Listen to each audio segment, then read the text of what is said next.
to welcome BJ Walker, and she's from Chicago. She's been a long-time supporter of Safe Families, has been working closely with founder Dr. Dave Anderson. So we're very happy that she made time today to share from her heart and from some of her experiences why Safe Families for Children is such a great movement in the supportive care for our families that are most vulnerable.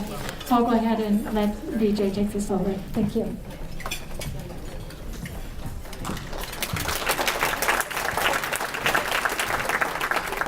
Thanks, Terry. I want to start before I get started to tell you that about 2.5 weeks ago I was in the ER for 2 days with my larynx closed and unable to talk. And so even though you have heard me coughing and going, is she a speaker? Is she coughing like that? How's this going to be? But grace and steroids combined, who said church and state can't work together, have given me the ability to have my voice back, and so I'm grateful for that. And I'm really grateful and thankful for the privilege to speak with you today. I'm probably going to take my glasses on and off because you get to a certain age, no matter how big you might make the typeface, you still can't see it. And I'm really grateful because this gives me an opportunity to talk to two of my favorite groups of folk: church folk and government folk. And I know some of y'all are crossover, right? The reason why is because the way I look at you folk is that you're first responders often on the front lines of pain and suffering. And no matter what you call it, your daily walk is really one of faith. For some of you, I know that walk of faith is faith in things you cannot see. But for others of you, some of my peoples from the government, it's faith in things you cannot seem to understand. But I feel for certain about this. Whichever your walk is, you share a common bond of never giving up, not an option. But I want to talk a little bit about the elephant in the room, and that's the worry that may come, if not for you, for those you are part of worrying about church and state issues. I believe calling out the elephant, because if you don't say the elephant's in the room, then everybody know the elephant's in the room, and they keep wondering why you ain't talking about the elephant. As a woman of both government and faith, I want to be able to assure you that any differences anybody wants to see, they're not either about God or about the government. Instead, I would suggest what we need to be worried about is being so fearful of crossing those boundaries that we let what we do and how we do it make us lose sight of why we do what we do. To refocus on that's why is part of why I'm here to talk to you today. And I wanted you to get a visual image in your mind that I'm driving a bus, a great big bus, smack down the middle of this room, and it's a bus filled with people most of us have a hard time understanding. People whose lives, whose steps are so disordered that they are at risk of harming their kids. They are the why. The reason we're gathered here today, and the reason why you have the audacity to push forward this unprecedented partnership that you have on the table today. To not let the boundaries of church and state separate you from work that you are all on assignment to do something about.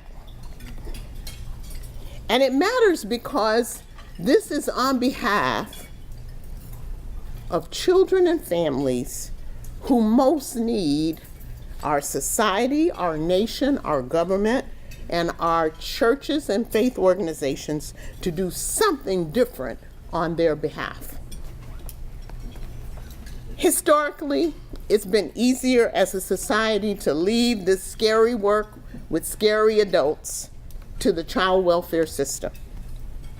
Frankly, shouldering the burden of bad things happening to kids is a weight too heavy for most of us to bear. I want you to know the result of that, though, is that child welfare has been living in a failing business model.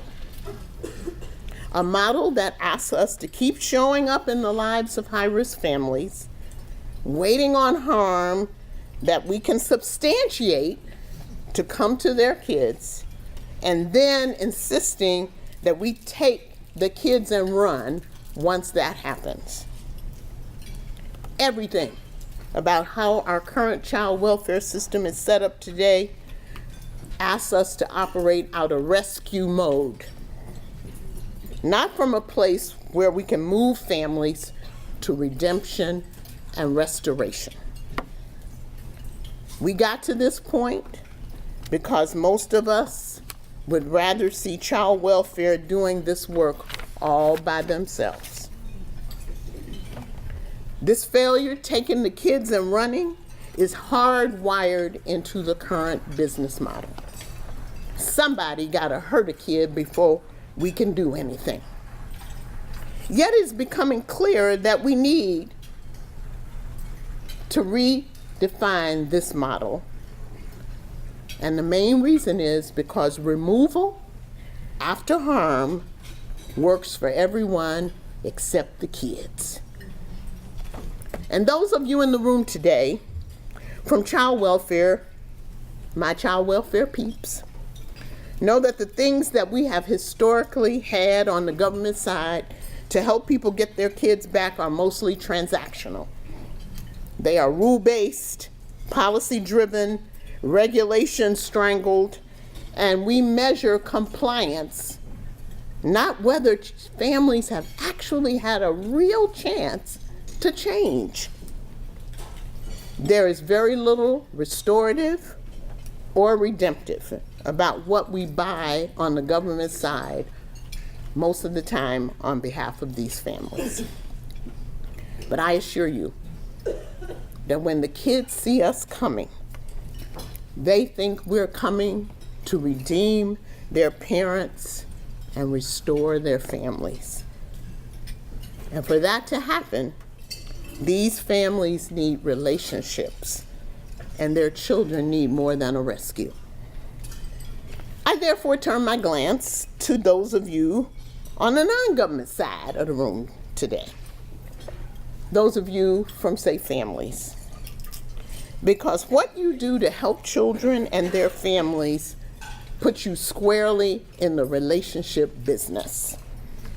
I met Dr. Rod Alexander. Is that your last name? Yes.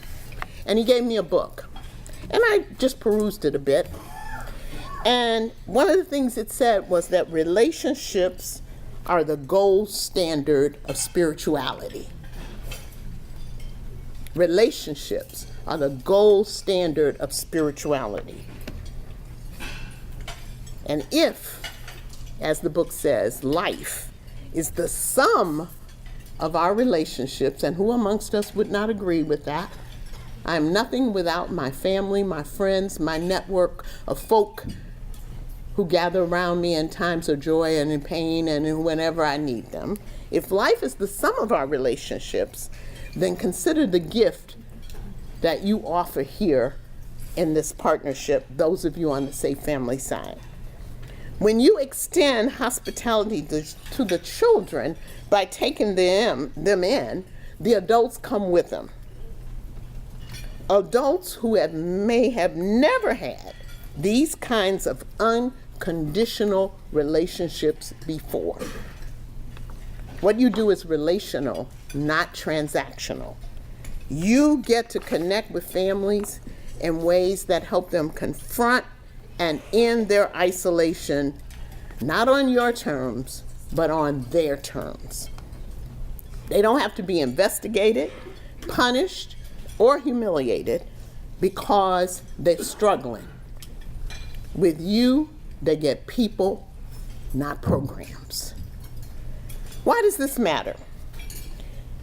It matters because today's child welfare model is thankfully at a crossroads.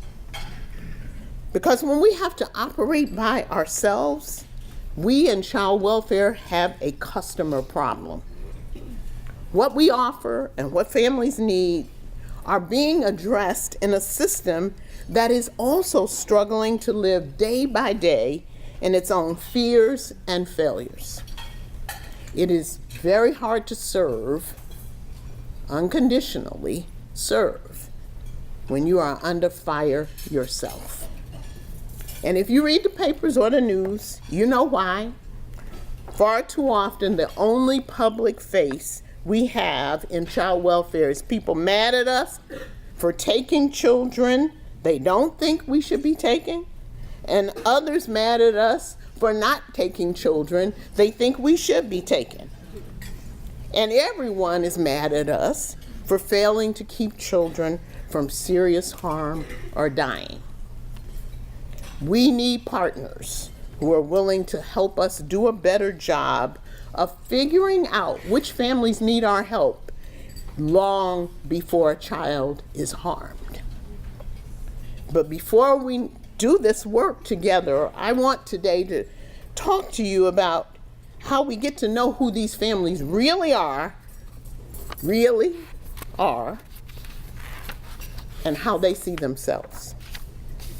I'm going to share a story with you about a family who's on that bus I ran through the room just a few minutes ago.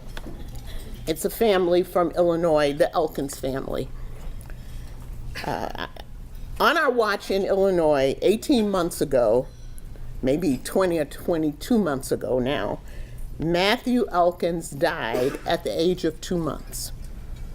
He suffocated when the hospital issued car seat he was strapped into and sleeping in turned over in the middle of the night. He was in the car seat so that all the other 6 or 7 children sleeping on the mattress with him wouldn't squash him. It would prove to be a misguided act of protection on the part of a challenged family. When police arrived the next morning, they discovered a family with secrets. And these family secrets were legion because they were many. A toxic house that had been filling with trash for months. A father who used to not drink and now was drinking far too much. And who refused the garbage to be taken out. A wife who loved him and subjected her will and ultimately her sanity to his rule. Adults who had been spiraling down for a while.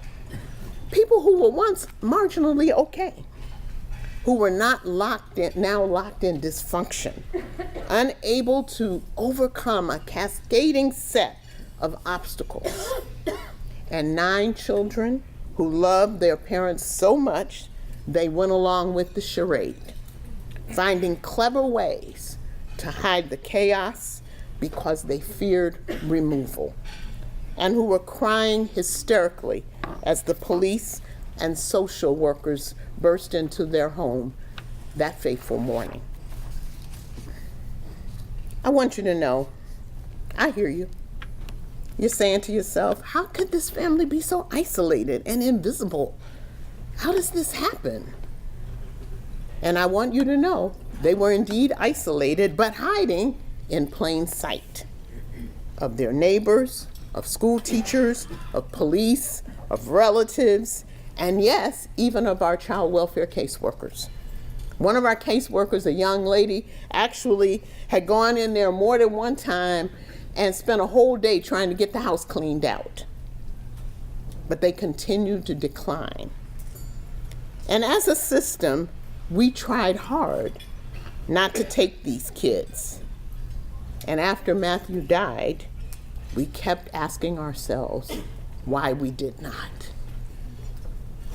The reason I think is because most of the time, child welfare systems can only see through a glass darkly. We miss the Elkins because our tools, our policies, and our practices are designed to be very clear about what we do about outrageous abuse and neglect, and children who are visibly not safe. But we aren't very clear about what we do about slowly escalating risk and neglect. We are therefore most likely to see the need for rescue, taking kids, rather than restoration, figuring out how we really help families who are struggling. Why? Because as a system, we weren't designed to have a line of sight on families. We were designed, and we're regulated, and we're judged by the line of sight we either have or don't have on kids. I can tell you this, as a child welfare leader, I kept asking myself, what if we were willing to take all the stuff we put in place for foster parents to take care of other people's children and put them in place for the vulnerable and challenged birth families themselves, but before the kids are harmed? And what if we in government had at our disposal an army of volunteers who could help us change our line of sight and put in place a broader set of eyes and ears and caring touches on these families? I hope it goes without saying that to get to redemption and restoration, we all have to first change our mind about these families. I say this, I'm getting off script a minute, I hope I can get back on. I say this because this is harder than it may seem when you first start approaching it. There are families in trouble, and then there are families in trouble. And we need to change our mind, not just about the ones who are in a little bit of trouble. We need to change our minds about the ones who seem to be spiraling and headed toward a lot of trouble. We have to understand who they are, who they really are, and not what we want them to be. And then be willing to change how we relate to them and what we are willing to do on their behalf. Collaborations like the one you are launching puts Oregon in a unique position, I think nationally, to do just that. This collaboration between the state and Safe Family gives you as a state a chance to do something we have a hard time doing in the government all by ourselves. Building the kinds of sustainable relationships that become game changers in the lives of our most vulnerable families. I like to tell the story of, there's a very popular program called Home Builders, and I think it's a good program. It's an evidence-based practice. But the evidence-based practice requires that the caseworker, social worker, whomever it is, spend hours on a time in a person's house. And so coming in, you're going to spend 4, 5, 6 hours in a house. Going into that house, one caseworker was noted to say, she went to the door, the woman knew she was coming, and the woman opened the door and said, let me just tell you right now, if you're going to spend 4 or 5 hours in here, you're going to have to help me clean up this house. So whose terms does the help actually go in on? Very important. And another question that often doesn't get asked about the people on this bus that I drove through the room today, who are these folks? We need to both be willing to see and then understand some hard to understand things about their lives and their world. Earlier today, someone raised the issue of disproportionality. I'm not going to even go down that road all the way, but I'm going to say you must come to grips with that the people we need to do something most for have been enduring disproportionate negativity in their lives for a very long time. That has to be faced. But let me talk a little bit about, I just want to make a few points about these families that I hope would be instructive as you move forward. These families live in a world where risk is a constant. They live in under-resourced and isolated places and spaces, and they only have a deep end.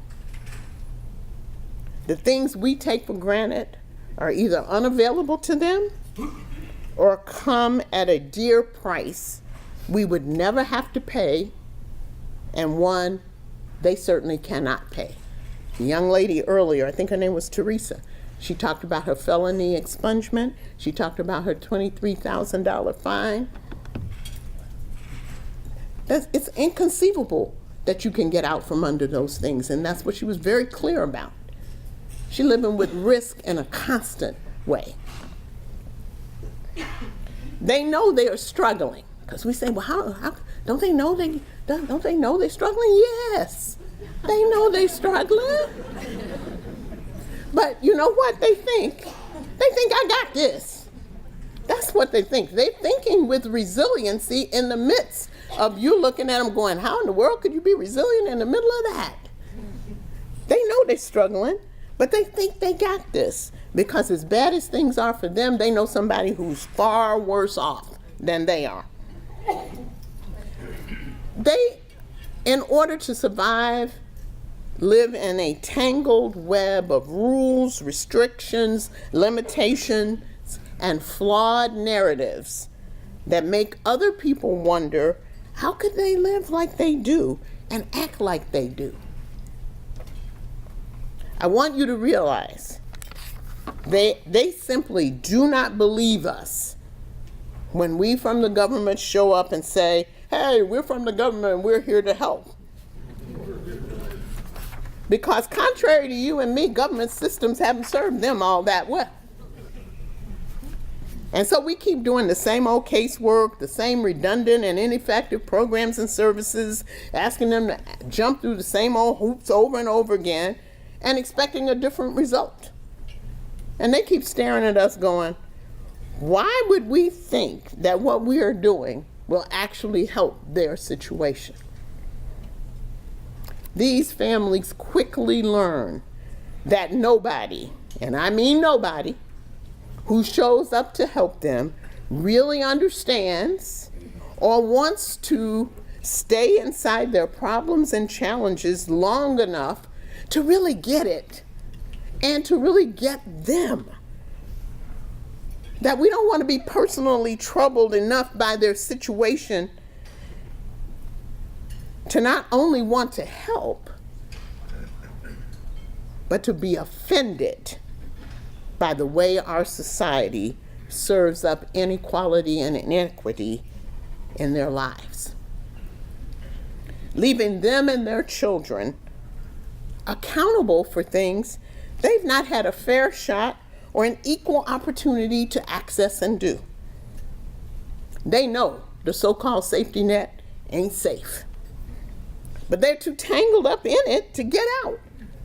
And even if they try, are we willing to stay the course while they make the journey? These families therefore find themselves living in a space too narrow to have more than a minimalist view of what they can have and what they can be, but also of what can happen for their children. Don't get me wrong, they got dreams, but those dreams are constrained by the narrow space they are already being forced to live in.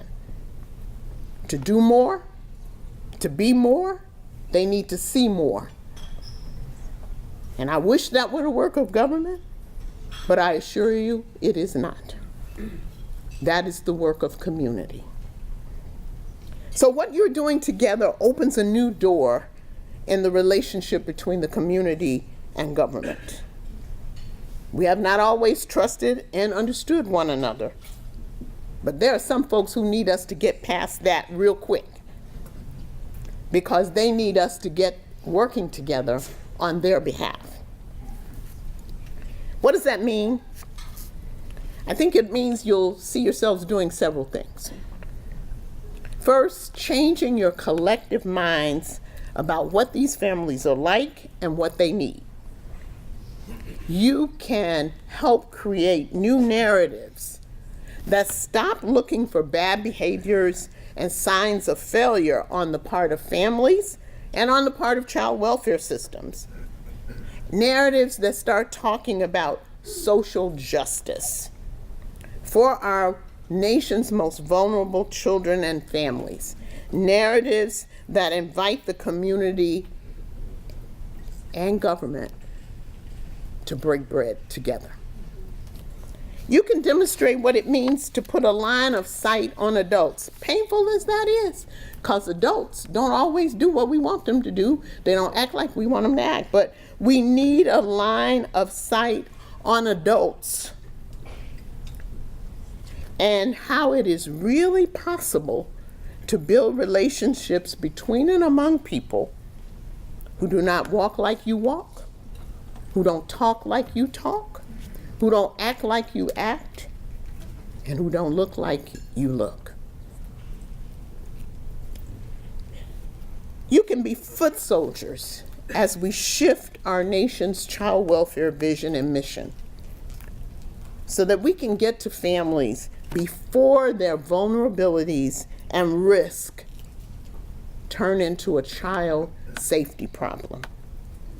You can model for the nation what it looks like to step into their lives before these families think they are failing, while they still think they're surviving. I got this. And thereby fulfill the fantasies of their children that we have come not to rescue, but to redeem and restore. Thank you for your work.